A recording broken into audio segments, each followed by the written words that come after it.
আমরা আজকে সমাধান করব 2024 সালের প্রাথমিক বিদ্যালয় সহকারী শিক্ষক নিয়োগ পরীক্ষার দ্বিতীয় ধাপের প্রশ্নপত্রটি। চলুন শুরু করা যাক।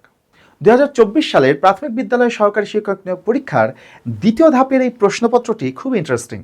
এখানে বেশ কিছু প্রশ্ন আছে যে প্রশ্নগুলো খুবই অপ্রত্যাশিত মানে হচ্ছে এই ধরনের প্রশ্ন খুব একটা দেখা যায় না। আমরা পুরো প্রশ্নপত্রটি বিশ্লেষণ করব। চলুন, আমাদের 1 নম্বর প্রশ্নটি রয়েছে দেশি শব্দ নয় কোনটি? আমাদের অপশন রয়েছে মুরকি, মাছি, ঝিঙ্গা এবং ঢিল। আচ্ছা, প্রথমে আমি এই ঝিঙ্গা শব্দটা নিয়ে একটু কথা বলতে চাই। এই বানানটা কিন্তু ঠিক না, এই বানানটা হচ্ছে আসলে হবে ঝিঙা, বানানটা হবে ঝিঙা, ঝিঙ্গা না, ঝিঙা হবে। আর এই ঝিঙা শব্দটা এসেছে সংস্কৃত ঝিঙ্গাক শব্দ থেকে, সংস্কৃত ঝিঙ্গাক শব্দটি থেকে এসেছে বাংলায় ঝিঙা। তার মানে অবশ্যই এটা দেশি শব্দ নয়। আবার খেয়াল করে দেখেন, এই যে মাছি শব্দটা, এই মাছি শব্দটাও কিন্তু একটা সংস্কৃত শব্দ থেকে এসেছে, সংস্কৃত মক্ষিকা, এই শব্দটা থেকে বাংলায় এসেছে মাছি। তার মানে এটিও কিন্তু দেশি শব্দ নয়।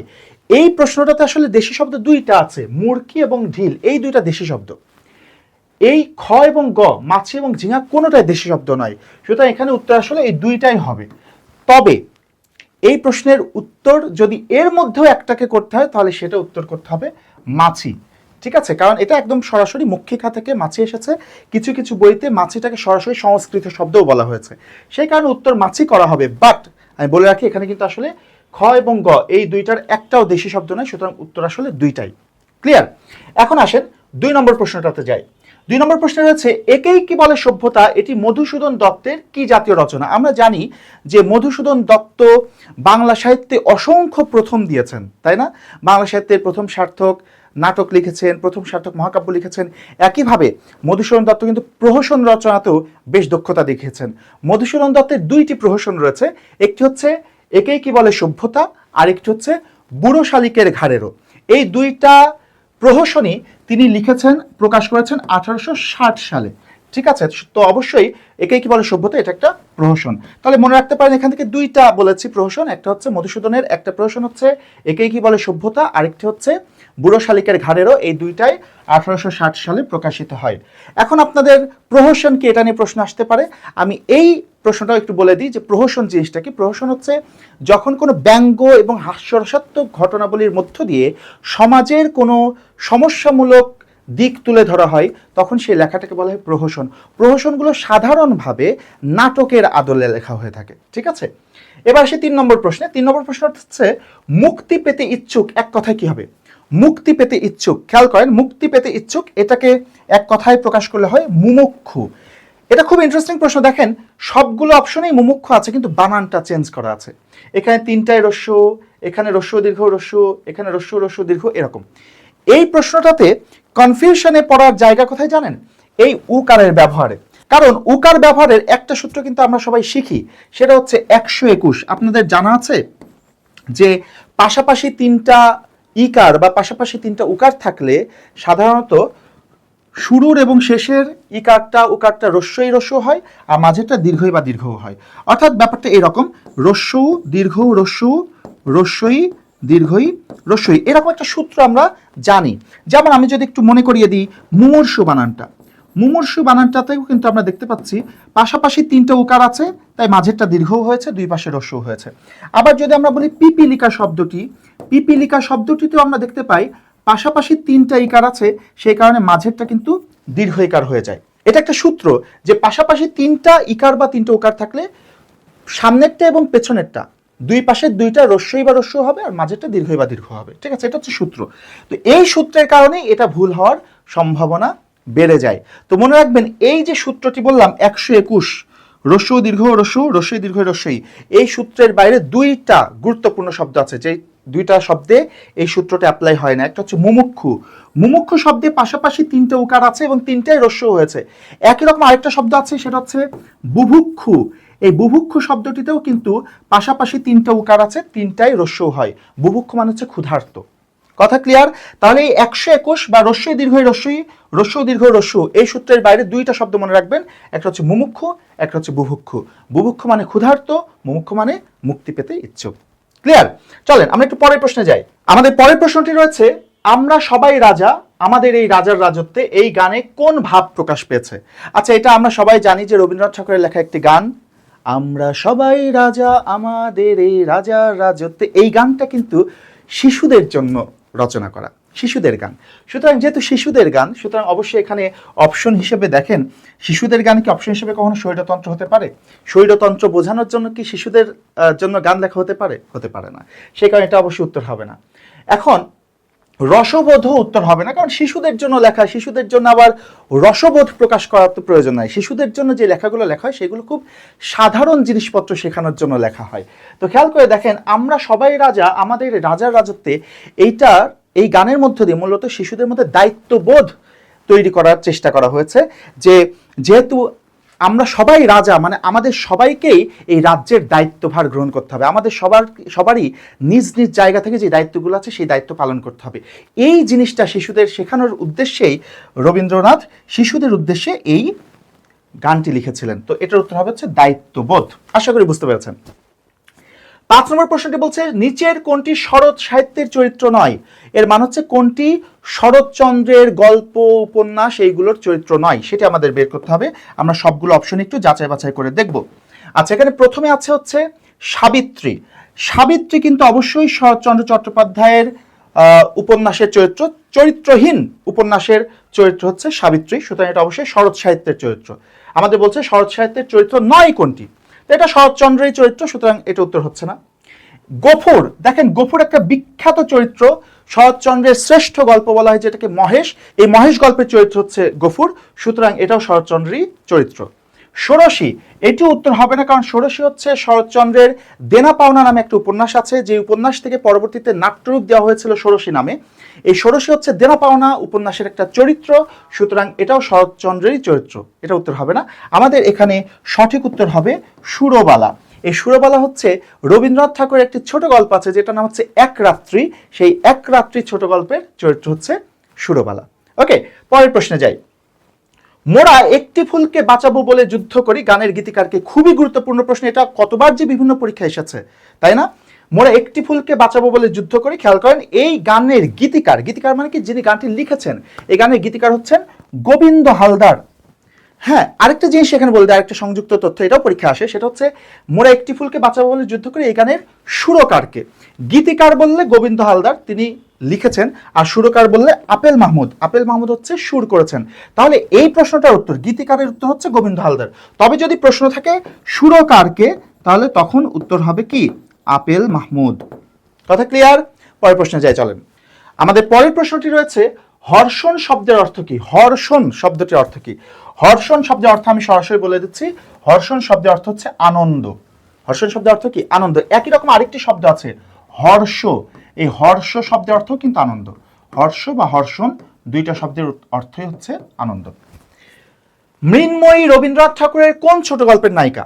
মৃন্ময়ী রবীন্দ্রনাথ ঠাকুরের একটি ছোট গল্পের নায়িকা। প্রশ্ন হচ্ছে কোন ছোট গল্পের নায়িকা? খেয়াল করেন, এটার উত্তর হচ্ছে সমাপ্তি। মৃন্ময়ী সমাপ্তি ছোট গল্পের নায়িকা। বাকিগুলো একটু দেখি। দেনা পাওনা এই ছোট গল্পের নায়িকার নাম কি ছিল? দেনা পাওনা এই ছোট গল্পটার নায়িকা ছিল যে, তার নাম ছিল নিরুপমা। দেনা পাওনা ছোট গল্পের নায়িকার নাম ছিল নিরুপমা। একটা জিনিস দেখছেন, দেনা পাওনা উপন্যাস হচ্ছে শরৎচন্দ্রের লেখা, কিন্তু দেনা পাওনা ছোট গল্প রবীন্দ্রনাথের লেখা, একই নাম। উপন্যাস লিখেছেন শরৎচন্দ্র, গল্প লিখেছেন রবীন্দ্রনাথ, আর দেনা পাওনা গল্পের চরিত্রের নাম হচ্ছে নিরুপমা। পোস্টমাস্টার এইটিও একটা বিখ্যাত গল্প রবীন্দ্রনাথের। এই ছোট গল্পটির যে নায়িকা, মানে যে নারী চরিত্রটা, সেটার নাম ছিল রতন। আর হৈমন্তী এই গল্পটা আমরা সবাই কম বেশি পড়েছি, হৈমন্তী গল্পের যে নায়িকা তার নাম হচ্ছে হৈমন্তী। ওকে, তাহলে উত্তর হচ্ছে সমাপ্তি। নিমরাজি শব্দের নিম কোন উপসর্গ? উপসর্গটা দেখছেন, উপসর্গ কিন্তু ম্যাক্সিমাম পরীক্ষায় প্রশ্ন আসে, উপসর্গটা খুবই গুরুত্বপূর্ণ টপিক, এটা কিন্তু ভালো করে পড়তে হবে। নিমরাজি শব্দের নিম কোন উপসর্গ? দেখেন, নিম কোন উপসর্গ? নিম হচ্ছে একটা বিদেশি উপসর্গ, নিম হচ্ছে একটা বিদেশি উপসর্গ। এই বিদেশি উপসর্গগুলো মনে রাখার জন্য বিভিন্ন টেকনিক পাওয়া যায়। আমি এটা বিদেশি উপসর্গের মধ্যে কোনটা সেটা বলে দিই। নিম হচ্ছে একটা ফার্সি উপসর্গ। ফার্সি উপসর্গগুলো মনে রাখার একটা টেকনিক আমি লিখে দিচ্ছি, খেয়াল করেন। ফার্সি উপসর্গগুলো কিভাবে মনে রাখতে পারেন, আমি একটা লাইন লিখি। মনে করেন লাইনটা বললাম, ববে ববে বরফি নাখোশ, ববে বরফি নাখোশ, বদনিম দরকার কম। ববে বরফি নাখোশ, বদনিম দরকার কম। কথাটা কি বললাম? ববে বরফি নাখোশ বদনিম দরকার কম, ববে বরফি নাখোশ বদনিম দরকার কম। ব বে বর ফি না খোশ বদ নিম দরকার কম, এইগুলো সব হচ্ছে ফার্সি উপসর্গ। এই দেখেন ফার্সি উপসর্গের মধ্যে একটা নিম আছে, তো ফার্সি যেহেতু সরাসরি নাই তার মানে এটা উত্তর হবে বিদেশি উপসর্গ। ঠিক আছে, এরপর আমরা চলে যাব আমাদের 10 নম্বর প্রশ্নে। 10 নম্বর প্রশ্নটি রয়েছে, কোন কবির মাতাও একজন কবি? কোন কবির মাও একজন কবি ছিলেন? খুব ইন্টারেস্টিং প্রশ্ন এবং এটা আমাদের সবারই পারা উচিত। আমাদের জীবনানন্দ দাশ, জীবনানন্দ দাশের মা ছিলেন একজন কবি। জীবনানন্দ দাশের মায়ের নাম কি ছিল? জীবনানন্দ দাশের মায়ের নাম ছিল কুসুম কুমারী দাস। কি নাম ছিল? কুসুম কুমারী দাস। কুসুম কুমারী দাস তিনি নিজেও একজন কবি ছিলেন। তার একটা বিখ্যাত কবিতা আমরা সবাই পড়েছি, আদর্শ ছেলে আমাদের দেশে হবে সেই ছেলে কবে, কথাই না বড় হয়ে কাজে বড় হবে। এই যে আদর্শ ছেলে কবিতাটা, এটা কিন্তু কুসুম কুমারী দাশের লেখা। কুসুম কুমারী দাস ছিলেন জীবনানন্দ দাশের মা, তো সেই কারণে এই প্রশ্ন উত্তর হবে জীবনানন্দ দাশ। 11 নম্বর প্রশ্ন বলা হচ্ছে, দেখেন উপসর্গ থেকে আরো একটা প্রশ্ন করেছে, উপসর্গের কাজ কি? উপসর্গের কাজ কি আমরা সবাই জানি, এটা কিন্তু আমরা উপসর্গের সংজ্ঞার মধ্যেই পাই। উপসর্গের সংজ্ঞা কি? উপসর্গের সংজ্ঞা হচ্ছে, যে সকল অব্যয়সূচক শব্দ বা শব্দাংশ বাক্যে স্বাধীনভাবে বসতে পারে না কিন্তু অন্য শব্দের পূর্বে বসে শব্দের অর্থের পরিবর্তন ঘটায় এবং নতুন শব্দ গঠন করে। তো উপসর্গের কাজ শব্দের লক্ষণ দেখানো না, শব্দের বিরতি প্রদর্শনও না। উপসর্গের কাজ হচ্ছে শব্দ গঠন করা, হ্যাঁ, নতুন শব্দ গঠন করা। যেমন আমরা যদি একটু উদাহরণ নিই, যে দেশ একটা শব্দ, এই দেশ শব্দের সঙ্গে শুরুতে আ উপসর্গ যুক্ত করলে হয়ে যাবে আদেশ, শুরুতে বি উপসর্গ যুক্ত করলে হয়ে যাবে বিদেশ, শুরুতে উপ উপসর্গটা ব্যবহার করলে হয়ে যাবে উপদেশ। হ্যাঁ, তার মানে এই যে দেশ শব্দের আগে আ বি উপ এগুলো যুক্ত হয়ে কিন্তু নতুন নতুন শব্দ তৈরি হচ্ছে। তো সেই কারণে উপসর্গের প্রধান উদ্দেশ্য বা প্রধান কাজই হচ্ছে নতুন শব্দ গঠন করা। সুতরাং এই প্রশ্নের উত্তর হবে আমাদের গ, নতুন শব্দ গঠন করা। 12 নম্বর প্রশ্ন হচ্ছে, খাতক শব্দের বিপরীত শব্দ কোনটি? খাতক শব্দের বিপরীত শব্দ, খাতক মানে কি? খাতক মানে হচ্ছে ঋণী, ঋণগ্রস্ত, যে ঋণ গ্রহণ করে সে হচ্ছে খাতক। তার মানে খাতক শব্দের বিপরীত কি হবে? যে ঋণ দান করে বা ঋণ প্রদান করে। তো ঋণ প্রদান করা বা ঋণ দেওয়া, সুদের বিনিময়ে ঋণ দেওয়া যার পেশা তাকে কি বলা হয় জানেন? সুদের বিনিময়ে ঋণ দেওয়া যার পেশা তাকে বলা হয় মহাজন। কি বলা হয়? মহাজন। তার মানে খাতক শব্দের বিপরীত শব্দ হচ্ছে মহাজন। এর পরের প্রশ্নটি রয়েছে, উদাত্ত পৃথিবী কাব্যগ্রন্থের রচয়িতা কে? উদাত্ত পৃথিবী কাব্যগ্রন্থটি কে লিখেছিলেন? উদাত্ত পৃথিবী কাব্যগ্রন্থটি লিখেছিলেন সুফিয়া কামাল। সুফিয়া কামালের কাব্যগ্রন্থ প্রত্যেকটি কিন্তু গুরুত্বপূর্ণ পরীক্ষার জন্য। উদাত্ত পৃথিবী, মায়া কাজল, সাঝের মায়া, হ্যাঁ, এগুলো সবই সুফিয়া কামালের কাব্যগ্রন্থ। মনে রাখবেন, এগুলো কিন্তু কাজে দেবে। এবার আমরা চলে আসি, কি হেতু এসেছো তুমি কহ বিস্তারিয়া, হেতু অনুসর্গটি কি অর্থে ব্যবহৃত হচ্ছে? হেতু অনুসর্গ, দেখেন এটা কিন্তু সরাসরি বইয়ের প্রশ্ন। নবম দশম শ্রেণীর পুরাতন ভার্সনের বোর্ড ব্যাকরণ বইতে অনুসর্গের যে অধ্যায়টা আছে সেখানে এই উদাহরণটা একদম সরাসরি দেওয়া আছে। কি হেতু এসেছো তুমি কহ বিস্তারিয়া, হেতু কি অর্থ প্রকাশ করেছে? এখানে এই হেতু প্রকাশ করেছে হচ্ছে নিমিত্ত অর্থ, নিমিত্ত, এটা উত্তর হবে নিমিত্ত। হেতু মানে কি? হেতু মানে হচ্ছে কারণ। কি হেতু এসেছো মানে কি কারণে এসেছো, নিমিত্ত মানে হচ্ছে কারণ। তার মানে হেতু আসলে নিমিত্ত অর্থে ব্যবহৃত হয়। এই দুইটা অর্থ এক, হেতু মানেও কারণ, নিমিত্ত মানেও কারণ। 15 নম্বর বলা হচ্ছে, বন্ধন শব্দের সঠিক অক্ষর বিন্যাস নিচের কোনটি? অক্ষর বিন্যাস, অক্ষরটা তো আমরা সবাই মোটামুটি চিনি, তাই না? আমি একবার মনে করিয়ে দিই। কোন একটা শব্দ যখন আমরা উচ্চারণ করি তখন যতগুলো ছোট ছোট ভাগে ভাগ করে উচ্চারণ করি, প্রত্যেকটা ভাগকে বলা হয় এক একটা অক্ষর, ইংরেজিতে যেটাকে আমরা সিলেবল বলি। তো খেয়াল করে দেখেন, যেমন আমরা যখন বলছি নদী শব্দটা, নদী শব্দটাকে কিন্তু আমরা দুই ভাগে ভাগ করে উচ্চারণ করি, নো দি, নো দি, নো দি। তার মানে এর অক্ষর বিন্যাসটা কেমন? নো দি, এরকম। ঠিক একইভাবে আমরা যদি আরেকটা শব্দ নিই, ইলিশ, ইলিশ শব্দটাও কিন্তু দুই অক্ষরের। ইলিশ শব্দটাকে আমরা কিভাবে উচ্চারণ করি? ইলিশ, ইলিশ, ইলিশ, ইলিশ। তার মানে এখানে দুইটা অক্ষর আছে, তাহলে এর অক্ষর বিন্যাসটা হবে ইলিশ। আবার যদি আমরা বলি হরতাল শব্দটা, হরতাল এই শব্দও কিন্তু দুই অক্ষর বিশিষ্ট, হরতাল, হরতাল। তাহলে এর বিন্যাসটা কেমন? হরযুক্ত তাল। ঠিক একইভাবে বন্ধন, বন্ধন, বন্ধন, দুইবার উচ্চারণ করছি, দুইটা অক্ষর, বন্ধন।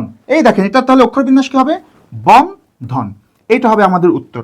ঠিক আছে, তাহলে বন্ধন শব্দের অক্ষর বিন্যাস এখানে এই ঘ নম্বরে যেটা আছে বন যুক্ত ধন, এটা আমাদের উত্তর। পরের প্রশ্নটি কি আছে দেখি। পরের প্রশ্নটি রয়েছে আমার জ্বর জ্বর লাগছে, এটি কি ধরনের বাক্য? ওই যে বলেছিলাম না কয়েকটা প্রশ্ন আছে আনএক্সপেক্টেড। আমার জ্বর জ্বর লাগছে, এই প্রশ্নটা আসলে আমরা সাধারণত এক্সপেক্ট করি জ্বর জ্বর নিয়ে প্রশ্নটা হবে, যে জ্বর জ্বর কি ধরনের দ্বিরুক্ত শব্দ, বা এই দ্বিরুক্ত শব্দটা কি অর্থ প্রকাশ করেছে। এটা দ্বিরুক্ত শব্দ অধ্যায়ের উদাহরণ, তাই না? কিন্তু প্রশ্নটা দিয়েছে দেখেন উদাহরণ দ্বিরুক্ত শব্দের, কিন্তু প্রশ্নটা হচ্ছে কোন ধরনের বাক্য। এবং কি চালাকির সাথে অপশন দিয়েছে দেখেন, অপশনে কিন্তু ঠিকই দ্বিরুক্তও রেখেছে, কারণ জানে যে জ্বর জ্বর বললেই সবার মাথায় দ্বিরুক্ত ঘোরাফেরা করবে, অপশনে কিন্তু দ্বিরুক্ত রেখে দিয়েছে। তাহলে দেখেন পরীক্ষার হলে, পরীক্ষার প্রশ্নপত্র দিয়ে কিভাবে মাইন্ড গেম খেলেন আমাদের প্রশ্নকর্তারা। যাই হোক, আমার জ্বর জ্বর লাগছে, এটা কি ধরনের বাক্য? সরল বাক্য, জটিল বাক্য না যৌগিক বাক্য? এক্ষেত্রে একটা জিনিস বলে দিই, যে বাক্য নির্ণয় করার ক্ষেত্রে সবার আগে দেখবেন যে ওখানে সমাপিকা ক্রিয়া কয়টা আছে। সমাপিকা ক্রিয়া কয়টা আছে খেয়াল করে দেখেন। আমার জ্বর জ্বর লাগছে, এই বাক্যের ক্রিয়া কোনটা? আমার জ্বর জ্বর লাগছে, এই বাক্যের ক্রিয়া কোনটা? লাগছে। তো এই লাগছে এটা সমাপিকা ক্রিয়া না? সমাপিকা ক্রিয়া কি জিনিস? যে ক্রিয়া বাক্য কমপ্লিট করতে পারে। তাহলে আমার জ্বর জ্বর লাগছে বললে তো বাক্যটা কমপ্লিট হচ্ছে, তার মানে এই ক্রিয়াটা বাক্যকে কমপ্লিট করতে পারছে, তার মানে এটা সমাপিকা ক্রিয়া। তো দেখেন এই বাক্যে একটাই সমাপিকা ক্রিয়া আছে, তাই না? আর কোনো ক্রিয়া তো নাই। তাহলে মনে রাখবেন যদি বাক্যে একটাই সমাপিকা ক্রিয়া থাকে তাহলে সেটা অবধারিতভাবে সরল বাক্য হবে। বাক্যে যদি একটা সমাপিকা ক্রিয়া থাকে সেটা কি হবে? সরল বাক্য। সুতরাং এটার উত্তর হবে সরল বাক্য। পরের প্রশ্নটা দেখেন, মুষলধারে বৃষ্টি পড়ছে, এখানে বৃষ্টি শব্দটি কোন কর্তা? এই প্রশ্নের ক্ষেত্রে আমরা সাধারণভাবে এক্সপেক্ট করি কি মুষলধারে বৃষ্টি পড়ছে, এখানে বৃষ্টি কোন কারক? এই ধরনের প্রশ্ন আসে এই ধরনের উদাহরণ থেকে। কিন্তু প্রশ্নটা কি দিল? মুষলধারে বৃষ্টি পড়ছে, এখানে বৃষ্টি শব্দটি কোন কর্তা? কারক অধ্যায় থেকে প্রশ্ন দিয়েছে, কিন্তু কর্তার শ্রেণী বিভাগ থেকে।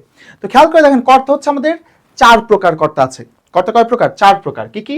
মুখ্য কর্তা, প্রযোজক কর্তা, প্রযোজ্য কর্তা এবং ব্যতিহার কর্তা। একটা জিনিস মনে রাখবেন, এই যে 4 প্রকার কর্তা, এই 4 প্রকার কর্তার মধ্যে 3টা কর্তা এমন যেখানে বাক্যে 2টা কর্তা লাগে। যেমন দেখেন, আমরা যদি বলি এই যে প্রযোজক কর্তা বা প্রযোজ্য কর্তা, এই 2টা কর্তা হতে হলে অবশ্যই বাক্যে 2টা কর্তা থাকা লাগে। কারণ বাক্যে 2টা কর্তা থাকলে সেখানে যেই কর্তাটা কাজ করায় সেটা প্রযোজক কর্তা হয়, আর যে কাজ করে সেটা প্রযোজ্য কর্তা হয়। ঠিক আছে? ব্যতিহার কর্তা, এক্ষেত্রেও কিন্তু বাক্যে 2টা কর্তা থাকা লাগে মিনিমাম। যখন 2টা কর্তা বা একাধিক কর্তা একই কাজ করে তখন সেটাকে ব্যতিহার কর্তা বলে। যেমন বাঘে মহিষে এক ঘাটে জল খায়, বাঘ এবং মহিষ 2টা কর্তা একই কাজ করছে, এক ঘাটে জল খাচ্ছে। তো তার মানে সহজ কথা হচ্ছে প্রযোজক কর্তা, প্রযোজ্য কর্তা এবং ব্যতিহার কর্তা, এই 3টা কর্তা হতে হলে অবশ্যই বাক্যে কমপক্ষে 2টা কর্তা থাকা লাগবে। আর যদি বাক্যে একটাই কর্তা থাকে সেটা সবসময় মুখ্য কর্তা হবে। তো মুষলধারে বৃষ্টি পড়ছে, এই বাক্যে তো একটাই কর্তা বৃষ্টি, যেহেতু একটাই কর্তা রয়েছে সেই কারণে এটা অবশ্যই কোন কর্তা হবে? মুখ্য কর্তা হবে। তাহলে বাক্যে যদি একটাই কর্তা থাকে তাহলে সেটাকে অবশ্যই মুখ্য কর্তা উত্তর করতে হবে। পরের প্রশ্নটি দেখছি, দুটি বাক্যের মধ্যে অর্থের সম্বন্ধ থাকলে কোন বিরাম চিহ্ন বসে? দুটি বাক্যের মধ্যে অর্থের সম্বন্ধ থাকলে কোন বিরাম চিহ্ন বসে? এটার উত্তর হচ্ছে, আমি সরাসরি বলে দিচ্ছি, সেমিকোলন। ঠিক আছে? জ্যোতি বা বিরাম চিহ্ন থেকে এখানে প্রশ্ন এসেছে। দুটি বাক্যের মধ্যে অর্থের সম্বন্ধ থাকলে সেমিকোলন বসে সেখানে। তো এই জ্যোতি চিহ্ন বা বিরাম চিহ্ন বা ছেদ চিহ্নের অধ্যায়ে কিন্তু সবচেয়ে গুরুত্বপূর্ণ জিনিসটা হচ্ছে কোন চিহ্নে কখন থামতে হয়। যেমন এই যে সেমিকোলন, সেমিকোলনে থামতে হয় 1 বলার দ্বিগুণ সময় থামতে হয়। এগুলো কিন্তু পরীক্ষায় প্রশ্ন আসে, এগুলো ভালো করে পড়বেন।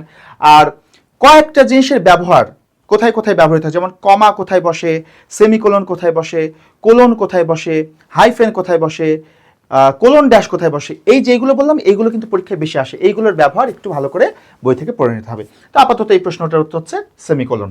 আমাদের 19 নম্বর প্রশ্নটি রয়েছে, সারাংশ কোন পুরুষে লিখতে হয়? এই প্রশ্নটা আমার খুব পছন্দ হয়েছে। সাধারণত প্রাইমারির পরীক্ষাগুলোতে বা বিভিন্ন চাকরির পরীক্ষাতে এই সারাংশ, ভাব সম্প্রসারণ, এই সব নির্মিতি অংশ থেকে প্রশ্ন খুবই কম হয়। তো এখানে এসেছে সারাংশ কোন পুরুষে লিখতে হয়। সবসময় মনে রাখবেন সারাংশ জিনিসটা সবসময় প্রথম পুরুষে লিখতে হয়। প্রথম পুরুষ কি জিনিস সেটা আগে বলি। পুরুষ হচ্ছে আমাদের 3 প্রকার, উত্তম পুরুষ, মধ্যম পুরুষ এবং নাম পুরুষ। নাম পুরুষেরই আরেক নাম হচ্ছে প্রথম পুরুষ, যেটাকে আমরা ইংরেজিতে বলি থার্ড পারসন। উত্তম পুরুষ কারা? আমি, আমরা হচ্ছে উত্তম পুরুষ। মধ্যম পুরুষ হচ্ছে তুমি, তোমরা। আর প্রথম পুরুষ বা নাম পুরুষ হচ্ছে সে, তারা। ঠিক আছে? তো মনে রাখতে হবে সারাংশে কখনোই আমি, আমরা, তুমি, তোমরা এগুলো ব্যবহার করা যায় না। সারাংশ সবসময় প্রথম পুরুষে লিখতে হয়। এবং আমাদের এই প্রশ্নপত্রের শেষ প্রশ্ন, কোনটি সঠিক? এখানে আমাদের 4টি সাহিত্যকর্মের নাম দেওয়া আছে এবং তার পাশে ব্র্যাকেটে সেটা কোন ধরনের সাহিত্যকর্ম সেটার নাম দেওয়া আছে। আমাদের খুঁজে বের করতে হবে কোনটার পাশের ব্র্যাকেটের তথ্যটা সঠিক আছে, এটা আমাদের খুঁজে বের করতে হবে। তো খেয়াল করে দেখেন, আমরা একটু নিচ থেকে আসি। কাদো নদী কাদো, এখানে বানান ভুল হয়েছে, কাদো নদী কাদো, এর পাশে লেখা আছে কাব্য। না, কাদো নদী কাদো অবশ্যই কোনো কাব্য নয়। কাদো নদী কাদো একটা বিখ্যাত উপন্যাস, সৈয়দ ওয়ালিউল্লাহর উপন্যাস। সজন বাদিয়ার ঘাট, এটা তো খুবই বিখ্যাত, আমরা তো সবাই জানি যে সজন বাদিয়ার ঘাট কোনোভাবেই উপন্যাস নয়, এটা হচ্ছে একটা কাব্যগ্রন্থ। কার কাব্য? এটা হচ্ছে জসিমউদ্দিনের কাব্যগ্রন্থ সজন বাদিয়ার ঘাট, সুতরাং এটাও ঠিক নেই। মহাশ্মশানের পাশে লেখা হচ্ছে নাটক, না এটা সঠিক নয়। মহাশ্মশান এটা হচ্ছে একটা মহাকাব্য যেটা লিখেছিলেন আমাদের মহাকবি কায়কোবাদ, সুতরাং এটিও সঠিক নয়। আমাদের এই প্রশ্নটির উত্তর হবে বহিপীর।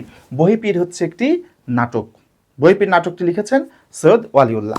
এখানে একটা গুরুত্বপূর্ণ তথ্য বলে দিই, বহিপীর নাটকের নামে পীর বানানে যেই দীর্ঘইকার আছে এইটা কিন্তু এখন আর হয় না, ঠিক আছে? পীর বানান কিন্তু এখন রস্যইকার দিয়ে হয়, কারণ পীর হচ্ছে একটা বিদেশি শব্দ, বিদেশি শব্দের বানানে কখনো দীর্ঘই ব্যবহৃত হয় না, ঠিক আছে?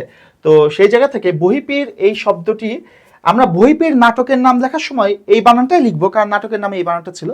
বাট মনে রাখতে হবে, যেহেতু বিদেশি কোনো শব্দে দীর্ঘই বা দীর্ঘ ব্যবহৃত হয় না, সে কারণে বহিপীরের এই পীর বানানটা কিন্তু অবশ্যই রস্যইকার দিয়ে হবে। বাট এখানে আমাদের নাটকের নাম হিসেবে বহিপীর বানানটা এটাই সঠিক, ঠিক আছে? তো এই হচ্ছে আমাদের আজকের আলোচনা। সবাইকে অসংখ্য ধন্যবাদ আমাদের সঙ্গে থাকার জন্য। ভালো থাকবেন, সুস্থ থাকবেন, আল্লাহ হাফেজ।